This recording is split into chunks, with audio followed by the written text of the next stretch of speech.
আল্লাহর রসুলের সাথে কমসে কম আমাদের 5টা সম্পর্ক থাকতেই হবে। কয়টা? 5টা, কমসে কম, বেশি থাকলে তো ভালো। একটা হচ্ছে ইমানের সম্পর্ক, আমরা তার প্রতি ইমান আনবো। 2 নম্বর তাজিমের সম্পর্ক, আমরা তাকে তাজিম করব। 3 নম্বর মহব্বতের সম্পর্ক, আমরা তাকে মহব্বত করব। 4 নম্বর ইত্তেবা, আমরা তার অনুসরণ করব। খালি মুখে মুখে মহব্বত মহব্বত আর এমনিতে একটা সুন্নত আদায় করার নামে নাই।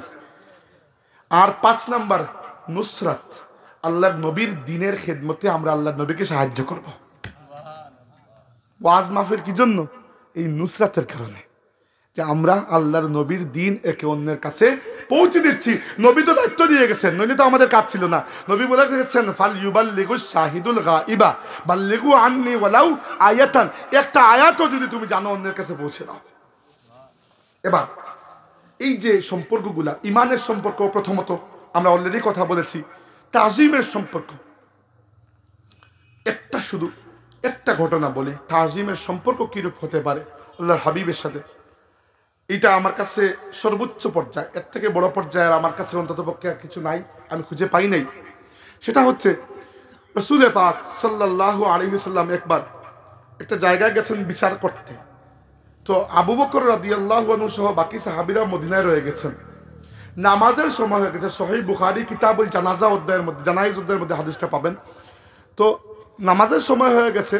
সাহাবী মুয়াজ্জিন কে ছিলেন? বিলাল রাদিয়াল্লাহু আনহু। তিনি দেখেছেন আল্লাহর রাসূল এখনো আসছেন না, কিন্তু নামাজের সময় ওইদিকে কাজা হয়ে যাবে।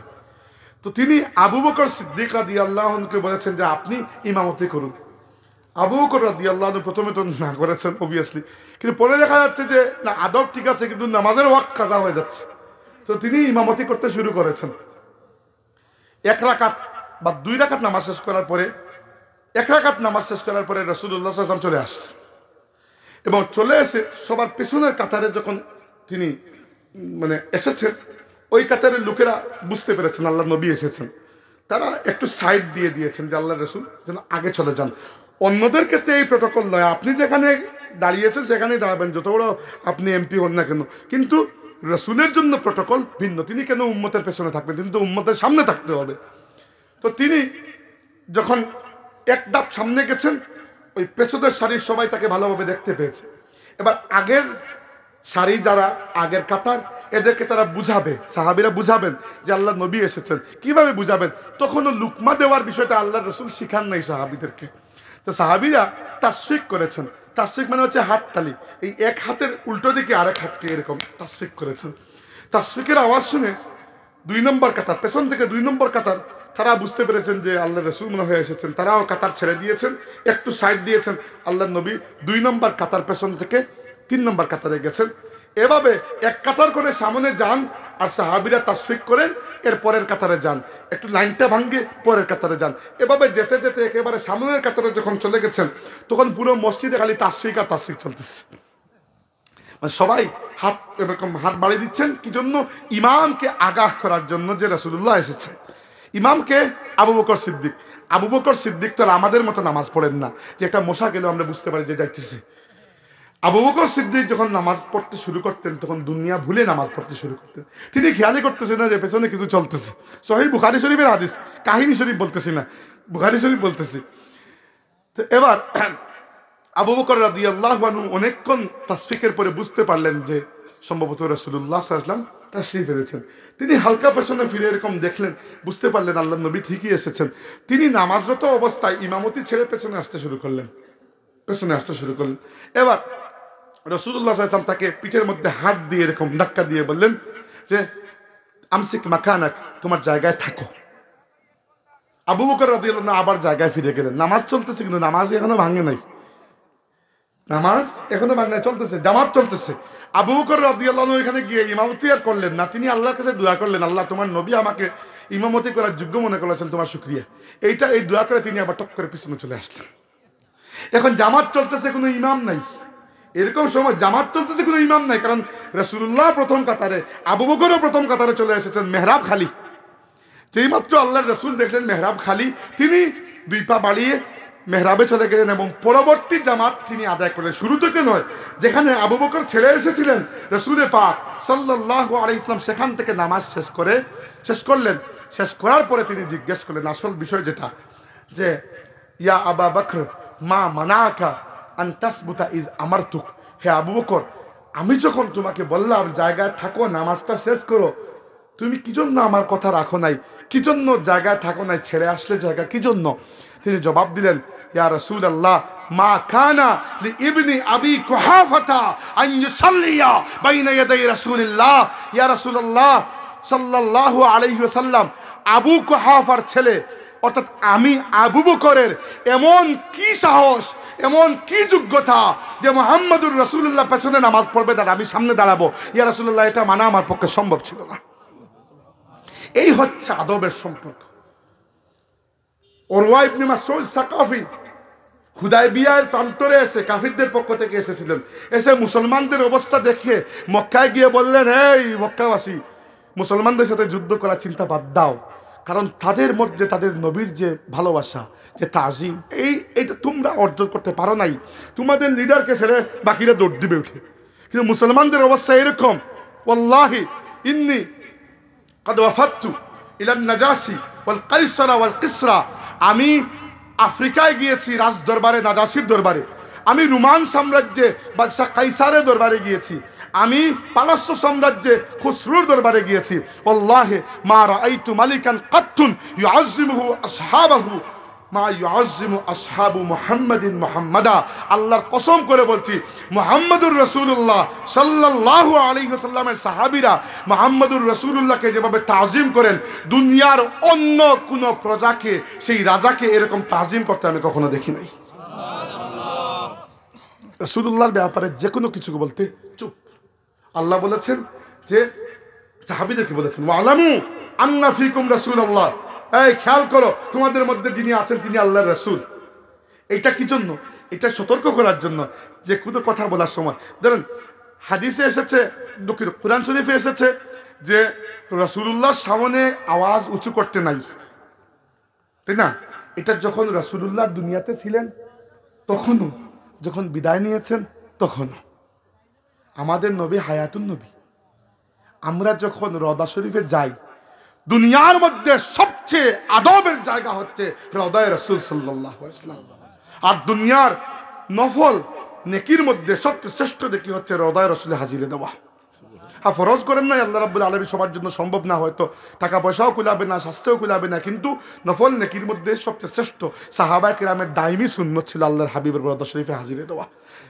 মুসনাদে ইমাম আহমদ কিতাবের মধ্যে হাদিস রয়েছে, সাহাবী আব্দুল্লাহ ইবনে ওমর রাদিয়াল্লাহু আনহু মদিনা থেকে বেরিয়ে যাওয়ার সময় কোনো জায়গায় গেলে সর্বশেষ তিনি যে কাজটি করতেন, আল্লাহর রাসূলের রওজা শরীফে এসে জিয়ারত করতেন। আর মদিনায় ঢুকার সময় সর্বপ্রথম যে কাজটি করতেন, নিজের ঘরে যাওয়ার আগে রওজা শরীফের সামনে দাঁড়িয়ে বলতেন, আসসালাতু ওয়াসসালামু আলাইকা ইয়া রাসূলুল্লাহ। আল্লাহ আমাদের সবাইকে জিয়ারতে মদিনা নসিব করুন, আমরা বলি আমিন। তাই রাসূলুল্লাহ সাল্লাল্লাহু আলাইহি ওয়াসাল্লামের জিয়ারতে গিয়ে আশ্চর্যের বিষয়, মানুষ এরকম বেয়াদব হয়ে গেছে মুসলমানরা। আমি আলহামদুলিল্লাহ আল্লাহ রাব্বুল আলামিন বেশ কয়েকবার যাওয়ার সুযোগ দিয়েছেন, এবং গত রমজান মাসে পুরো রমজান আমি ফ্যামিলি সহ হরম শরীফেই ছিলাম, মক্কা শরীফে কয়েকদিন, বাকি মদিনা শরীফে লম্বা একটা সময়। তো জিয়ারতও যখন আমরা যাই, আগে তো ছোটোকালে গিয়েছিলাম, 2000 সালে প্রথম গিয়েছিলাম, আমার বয়স বেশি ছিল না, কম ছিল।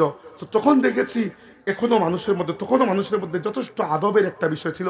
এখন ফেসবুক লাইভ শুরু হয়েছে এবং বিশ্বাস করেন মানুষের এক হাতে জুতা আর আরেক হাতে ক্যামেরা, এরকম ধরা, এদিক থেকে শুরু যাওয়া হাঁটা আর এদিকে বের হয়, কোন পাশে রওজা শরীফ, ওইখানে দাঁড়ালো কিনা, সালাম দিল কিনা, তাজিম আছে কিনা, মনের আবেগ আছে কিনা, কিচ্ছুর দিকে দেখানে, খালি ভিডিও।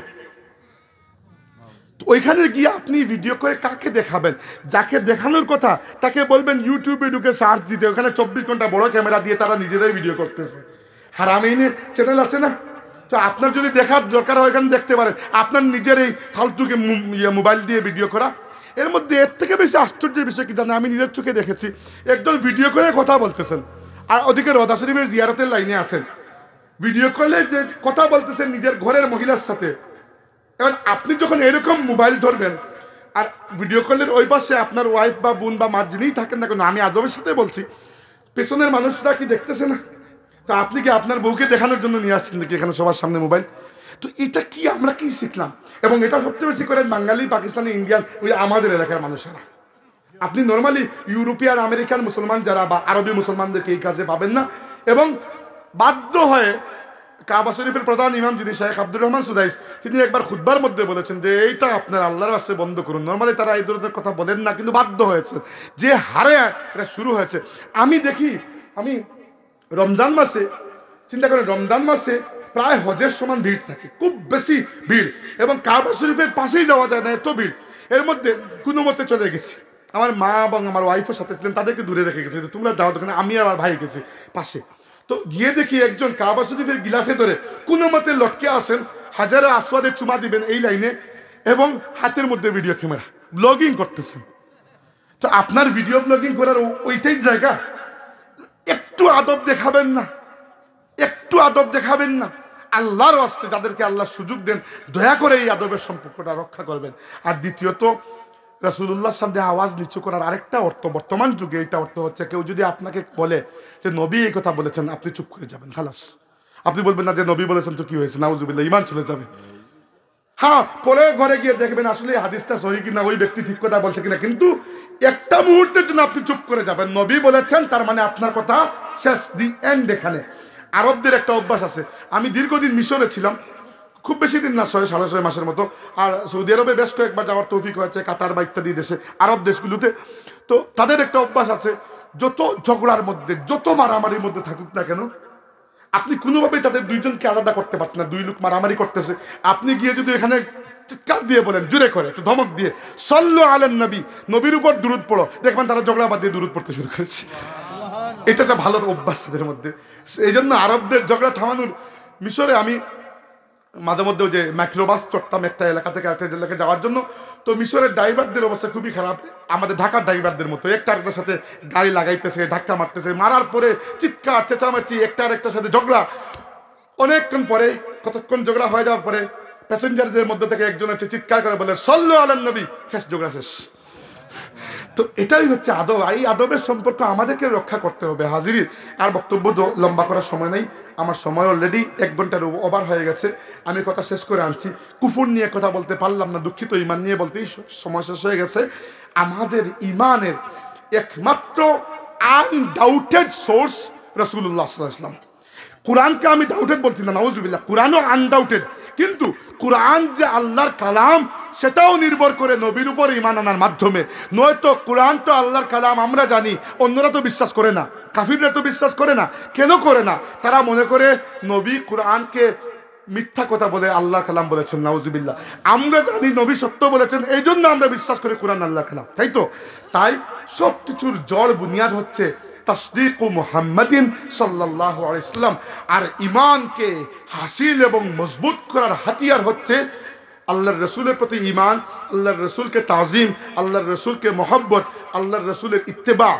সাহাবা কেরাম আল্লাহর রসুলের ইত্তেবা অনুসরণে এইরকম উদ্গ্রীব ছিলেন, এইরকম উদ্গ্রীব ছিলেন যে আল্লাহ রাব্বুল আলামিন প্রশংসা করেছেন। কিভাবে? উহুদের যুদ্ধের পরে যখন সাহাবীরা ক্লান্ত, 70 জন সাহাবা শহীদ হয়েছেন, আল্লাহর হাবিব সাল্লাল্লাহু আলাইহি ওয়াসাল্লামের মাথা মুবারক ফেটেছে, গালের উপরের অংশের হাড্ডি ফেটে রক্ত এত বেশি বের হয়েছে যে ফাতিমা রাদিয়াল্লাহু আনহা কাপড় জ্বালিয়ে ছাই করে পানি দিয়ে পেস্ট বানিয়ে এখানে দিয়েছিলেন, পরে রক্ত থেমেছে, পুরো দাড়ি মুবারক রক্তে লাল হয়ে গিয়েছিল। এই অবস্থায় খবর পাওয়া গেল যে আবু সুফিয়ানের বাহিনী পথ ঘুরিয়ে অন্যদিকে এসে মদিনায় অ্যাটাক করার ষড়যন্ত্র করছে।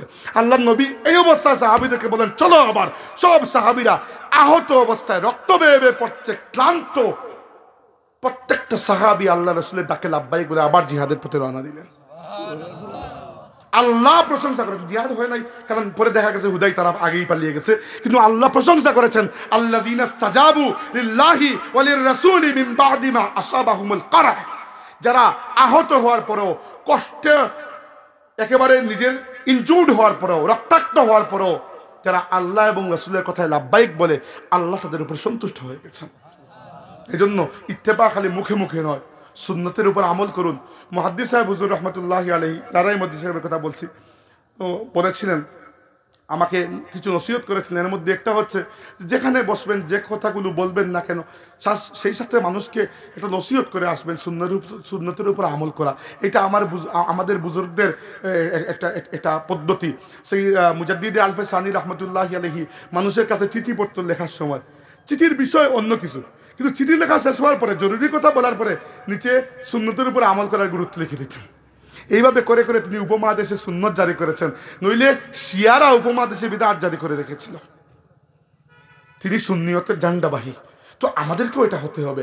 আর আল্লাহর নবীর নুসরাত, আল্লাহর রসুলের নুসরাত মানে হচ্ছে আল্লাহর রসুলকে সাহায্য করা। কিভাবে? টাকা দিয়ে না, ইসলামের প্রচার প্রসার এবং প্রতিষ্ঠার প্রচেষ্টা করার মাধ্যমে। আল্লাহ তাবারাকা ওয়া তাআলা আমাদের ঈমানকে কামিল করুন, আমরা বলি আমিন। আকুলু কওলি হাযা ওয়া আস্তাগফিরুল্লাহ লি ওয়া লাকুম ওয়া লিসাইরিল মুসলিমিনা ফাস্তাগফিরুহু ইন্নাহু তাআলা হুয়াল গফুরুর রহিম।